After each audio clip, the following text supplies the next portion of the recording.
Namangan viloyatida 2026-yil byudjetga qo'shimcha daromadlarni aniqlash hamda mavjud imkoniyatlardan foydalangan holda yashirin iqtisodiyotga barham berish borasida tizimli ishlar qilinyapti.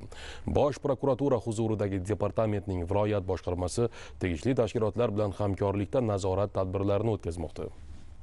Yashirin iqtisodiyotga qarshi kurashish bo'yicha viloyat hududiy komissiyasi yig'ilishida 28 ta yo'nalishda aniqlangan jami 2,2 trillion so'm qo'shimcha manbani yo'nalishlar bo'yicha byudjetga vaqtida undirilishini ta'minlash yuzasidan yo'l xaritasi tasdiqlanib, mas'ul idoralarga aniq ko'rsatmalar berilgandi. Joriy yilning o'tgan oyida yo'l xaritalariga muvofiq jalb qilinishi lozim bo'lgan 2,2 trillion so'm qo'shimcha manbaning 207 milliard so'mi, ya'ni 9.4% ga qayta hisobot olinib, shundan 153 milliard so'm byudjetga undirilishi ta'minlandi. Misol uchun, viloyatdagi orqada qolayotgan va yashirin iqtisodiyotga bevosita ta'sir ko'rsatayotgan transport va logistika sohasini olaylik. Yo'l xaritasiga muvofiq mazkur yo'nalishda 397 ta subyektda 9,5 milliard so'm qo'shimcha manba undirish belgilangan. Tahlillarga ko'ra, 10 mingtaga yaqin transport vositasi norasmiy ravishda yo'lovchi tashish faoliyati bilan shug'ullanmoqda. Deyarli 20 mingta transport vositasining egasi davlat ro'yxatidan o'tmasdan mahalliy yuk tashish faoliyatini olib bormoqda. 45 ta transport korxonasi qariyb 4500 ta transportda yo'lovchi tashish faoliyati bilan shug'ullanayotganligi to'g'risida litsenziya olgan bo'lsa-da, soliq organlarida 4000 ga yaqini aks ettirmasdan